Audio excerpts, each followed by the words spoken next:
Welcome to the Real View podcast, where Ohio Realtors connect you to innovators and influencers, keeping you with the real view of real estate. Whether you're a broker, agent, first-time homebuyer, industry leader, or just happen to stumble upon our podcast today, you can expect to hear tips, tools, tricks, interesting information, and so much more from the experts in Ohio's real estate game.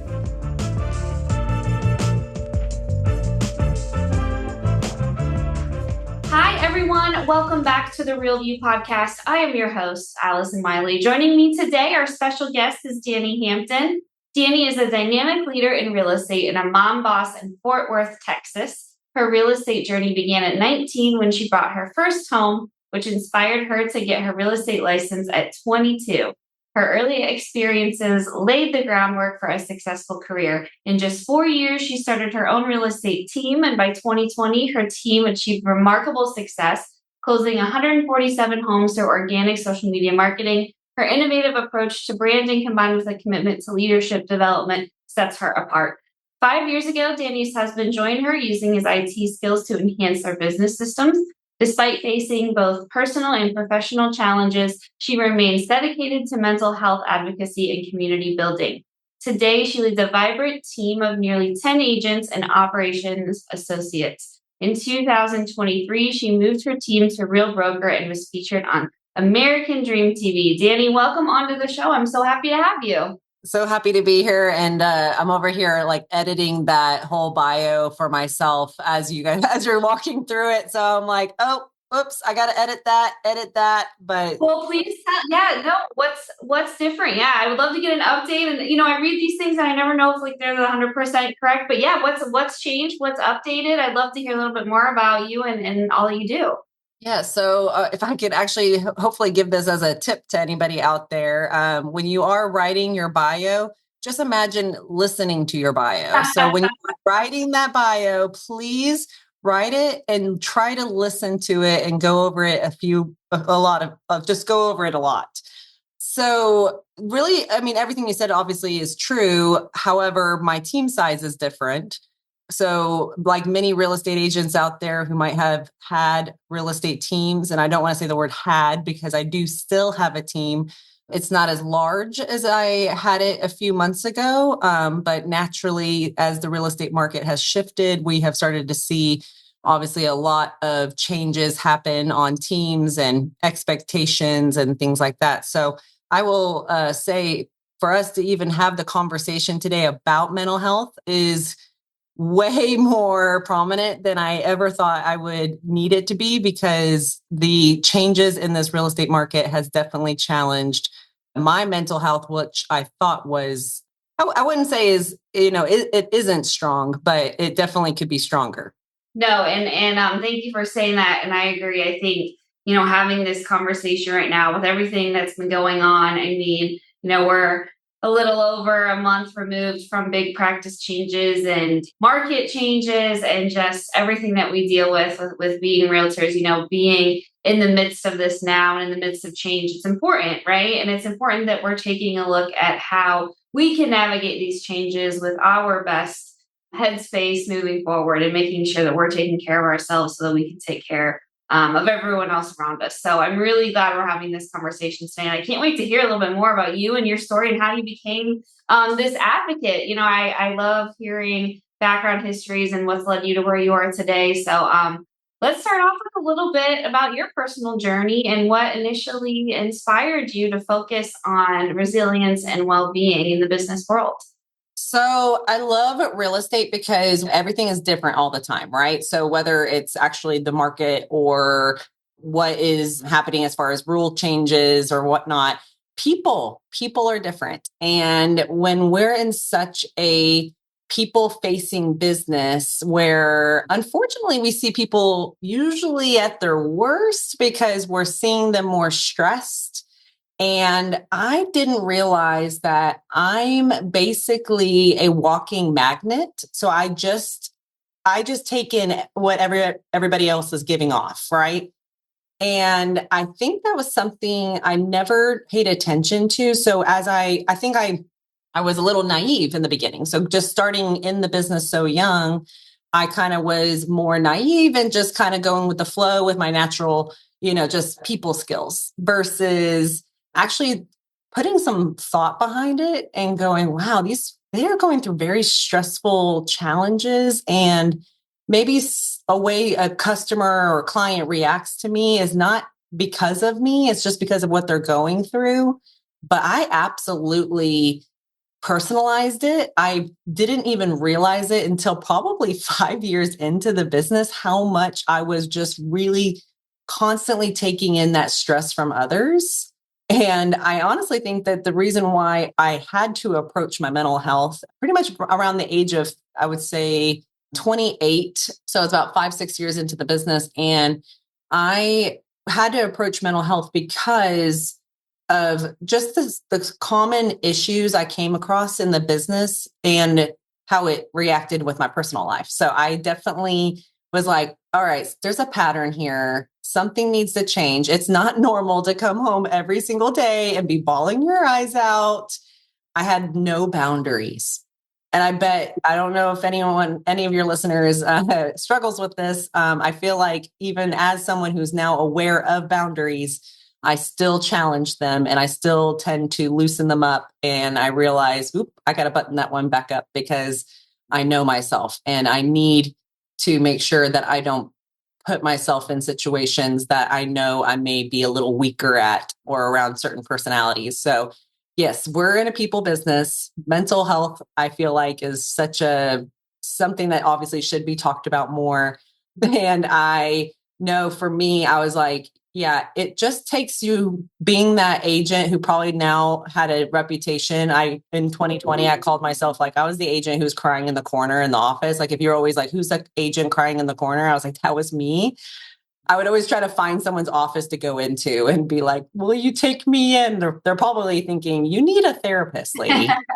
But I had so many great agent friends in that moment that they just took me in and, talked me through things. But then I was like, yeah, I got to work on this myself so I can be a better me. So that's my long-winded answer of the starting of mental health and how that came up in my life. Yeah, no, I appreciate it. And sometimes it's not just one easy to point. This moment in time was when I realized it. And I think that that's important to note too, to people who are thinking about this. Like it can come and go and it can be there one day and be gone the next. And it is like a constant something. And I think you were describing it so perfectly a minute ago. Like it's something that you're always going to have to work on, that you're always going to have to pay attention to. Sometimes it's going to be really great. Sometimes it's not. Sometimes you are going to have to be checking in with yourself saying, am I respecting myself? Am I pushing those boundaries? And it sounds like, you've been able to manage that in a pretty good way. And I know we talked in the beginning just a little bit about right now and the time period that we're facing right now. Would you think is this something that you would say has been a more challenging time, or talk to us a little bit about like what's going on now and like specifically what some of those pain points or those mental health, pay attention to that coming up and being in the forefront a little bit more now than maybe it has previously? Absolutely. So, yeah, I actually asked my team this question yesterday, which was, is there something you're thankful for now that you didn't know you wanted or needed back in the day? So I'll share. So one of the little pieces of advice that one of my mentors or friends gave me when I was having all my meltdowns, he told me about journaling. And I was immediate to thinking, oh, you're talking about a diary. Plus, I'm thinking about this gentleman being, about 10 years older than me. And he's telling me that he has a diary, right? And so in the moment, of course, I don't know if I took it seriously, but then I was sitting here going, what hurt would it be for me to journal? And I started to even notice how I kind of used my Facebook like a journal. I was more of that person who did share what was happening in my life, the highs and the lows. And I was like, you know what? Maybe some of this could be saved a little bit for just me between me. And so I decided to look into the journaling, especially when I was at my really low point and just feeling really like I was on an empty tank. And I found some guided journals because, of course, the first notebook I bought myself and it was empty. I was like, I don't know how to navigate this. What am I supposed to do with this? It's fake. Exactly. I was like, "Ooh, the sky is blue." But I decided to get a guided journal, and I, of course, heard a lot of people saying like to help you change your mindset is to work from a place of gratitude. So, of course, I gravitated to something that said it was a 5-minute gratitude journal. So, yes, everyone, go on Amazon. You can find it really quickly. And that journal in itself was like a low commitment, easy to do. Can I put it next to my bed and let me just get this practice of writing whatever it's asking me to write that day? And ever since then, I am now the open notebook journaler. And so I would get into weird things where I would try to only do one page. And then now I finally opened myself up to being like, whatever I feel like writing, even if it's only a couple of lines. And then I have some days I've filled 10 pages.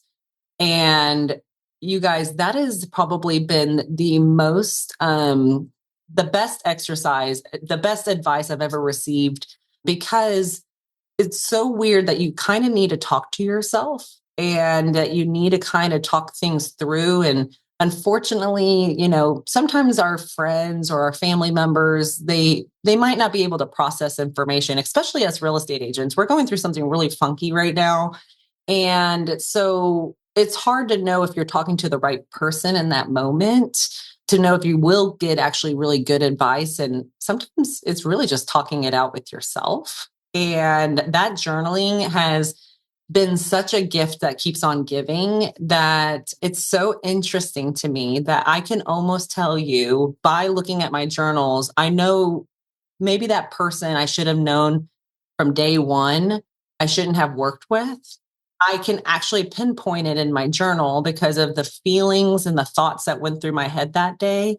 And it's showing me and it's teaching me about myself, that I'm like, oh, I actually know now that I really don't work well under this type of pressure or in that moment, because my life really just didn't support it in the moment, that I was like, you know what? I probably should have known better to not have made those decisions.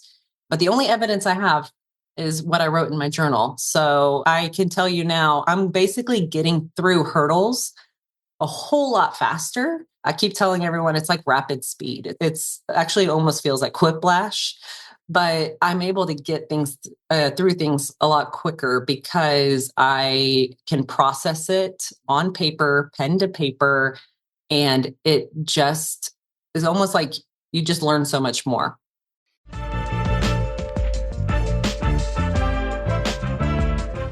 This episode of The Real View is brought to you by the Ohio Association of Community Colleges. Ohio's network of community colleges provides accessible training that accommodates the busy lifestyles of aspiring real estate professionals at half the price of a traditional university. With convenient locations in every part of the state, as well as online options, Ohio's community colleges are your smart choice for pre-licensing education. For more details or to start the journey to a real estate career, visit the education page at ohiorealtors.org and then click on the pre-license course locations.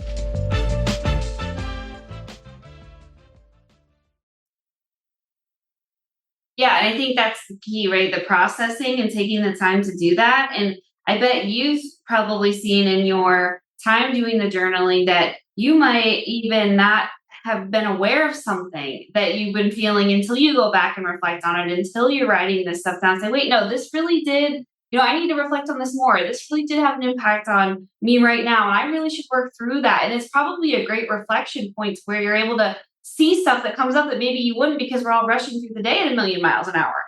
Allison, it is insane how many things I have taught myself. Like, I am writing it down and I'm not even kidding you. My mouth would drop. I'll be reading my own words and I'm like, and then I'll call my husband. I actually had this moment this summer.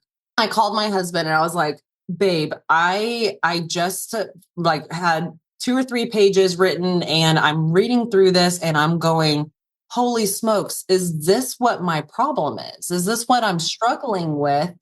And he's like, yeah. He's like, yeah, I know this. And I go, and I'm like looking at him kind of like, are you freaking kidding me? You didn't tell me? And he's kind of like, babe, I mean, this is kind of one of those things like, you're not going to believe anyone unless you notice it. And so it's interesting to have that time of reflection, and any challenges we go through, regardless of it being a client, whether it's business building, team building, prospecting, any of the real estate things, just even relationships and your own personal life and your boundaries and what your vision, all those things, it needs to be processed.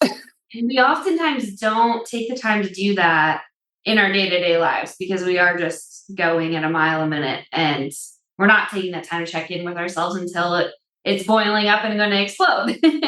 Yes, you're Yeah. right. And that's where I'm like, they don't teach this in obviously real estate school. And unfortunately, a lot of real estate agents, we were very lucky to maybe get into business quickly because we had a lot of relationships. A good amount of us are very social beings. And so I think that is why we see a lot of quick success.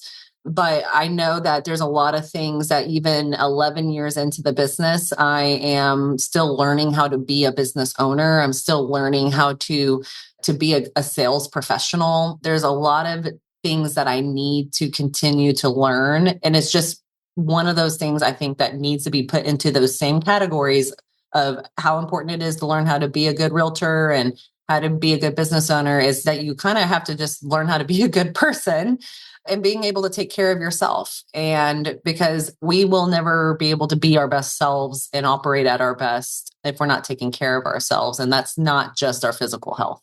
Yep. No, absolutely. How have you found working mental wellness, mental well-being, taking care of yourself as a businesswoman? How have you found you're creating that culture with your team and those people that you work with? How do you kind of incorporate that in your business model and in your office? So just always making gratitude a very normal thing. So that anytime we ever have huddles or any kind of team meetings, that we're always starting off with a gratitude.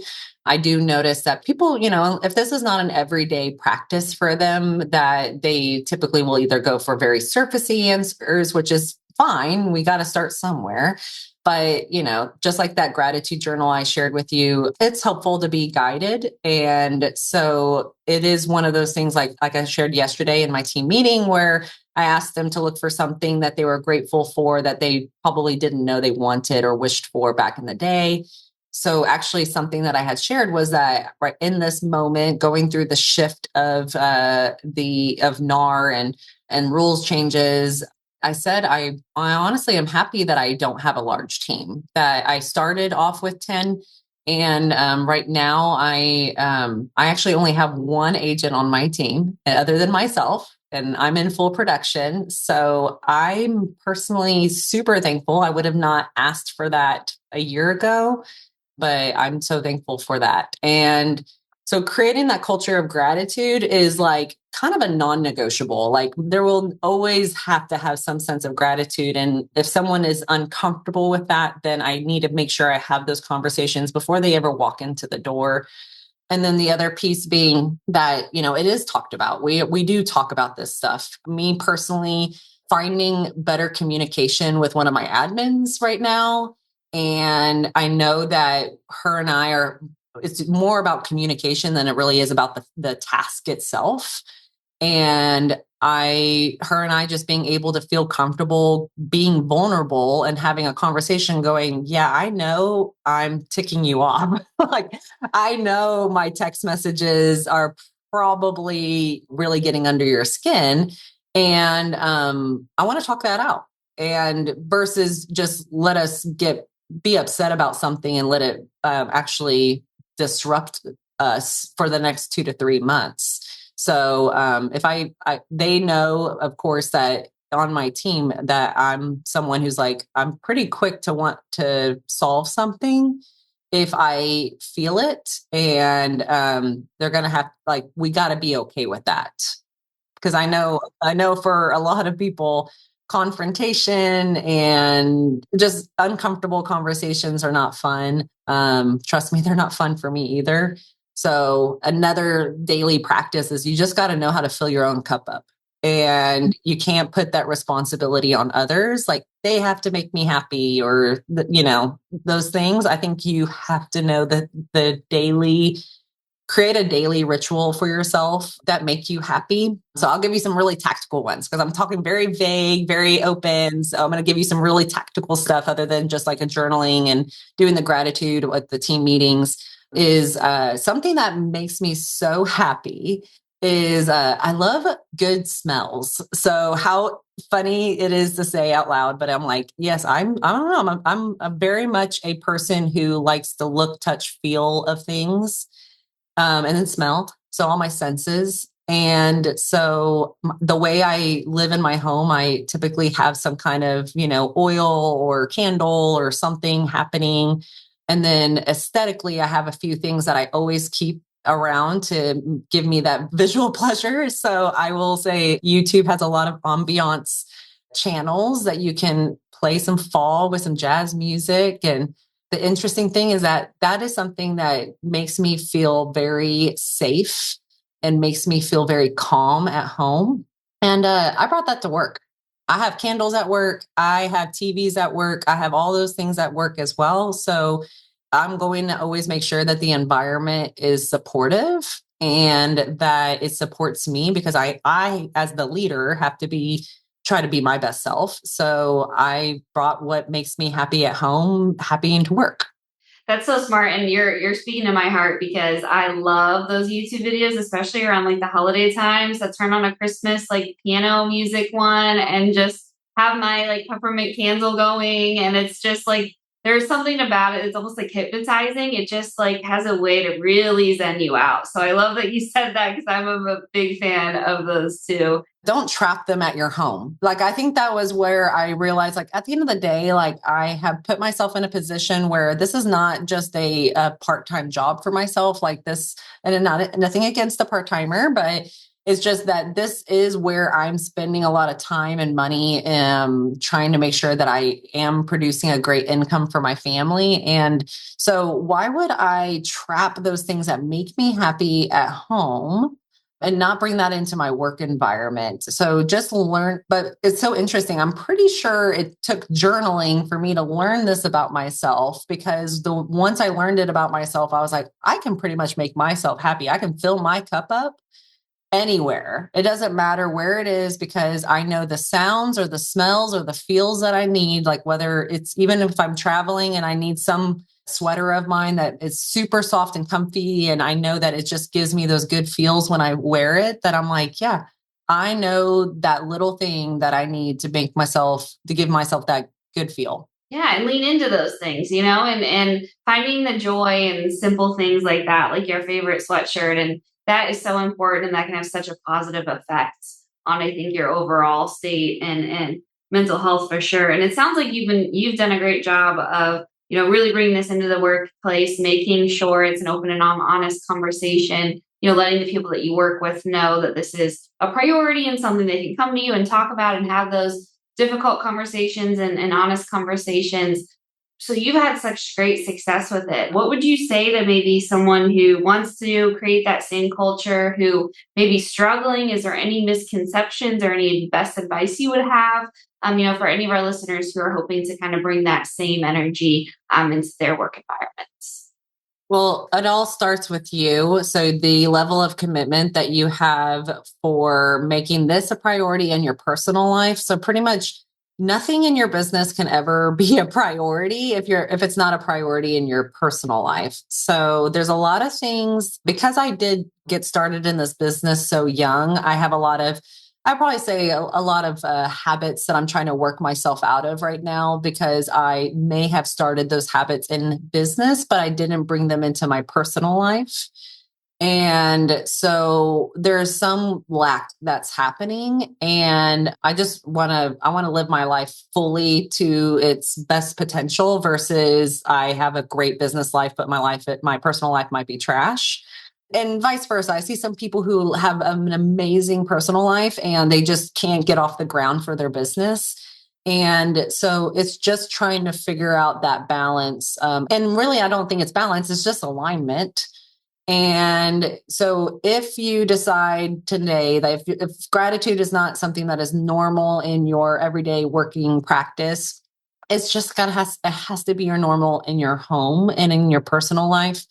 And I probably would work that muscle a little bit before you bring it into work, because I think that quickly, I am such a salesman that I don't understand why I can't pitch something and someone's sold immediately. Like, wait, what? You want this now? And I bet if I do have anyone who knows me listens to this, that they'll probably be like, oh my gosh, yeah, I could see that. Because I am someone who I'm like, I'll pitch something like, oh my gosh, this is a new thing I want to do and try, and let's do this. And I'll like get all pumped up and try to rally the team into it. And then everyone's like, not quite sold yet. And so it's like, you kind of have to show the proof. So I feel like now, because I don't think it was an immediate thing, but I think that now that I have made this a very normal practice, it's almost expected. And that's what I want. I want people to already feel like they can be around me and feel more open, and also just have that feeling that, we all are coming in with a little bit of grace and knowing that we're human. So I think all of those pieces, it's just like, you got to start with one tiny thing, work on that a little bit, and then keep on adding to it. And just kind of figuring out what that vision for what you want your culture to be like. And if I'll add one more thing. Yeah. Because like I said, I started a lot of things in business, and then I had to be like, oh, shoot, I should do this in my personal life. The best thing about team building for me has that it's made me a better parent. And as I have worked on my own gratitude journal for myself, and then journaling as a habit for myself, I have given that gift to my children. And so we now have that as a daily practice in our home. And so my girls are 9 and 5 years old. And so I obviously am the one helping my 5-year-old in the moment right now with writing hers. But I did start this practice with my 9-year-old when she was 5. And you can tell how they get through challenges so much easier. They just have a different perspective. They're usually looking for the good in most things. And it's just, they have this sense of like, if something is really hard, they can usually find something to be thankful for. And it's seriously, to me, I'm like, this is life-changing.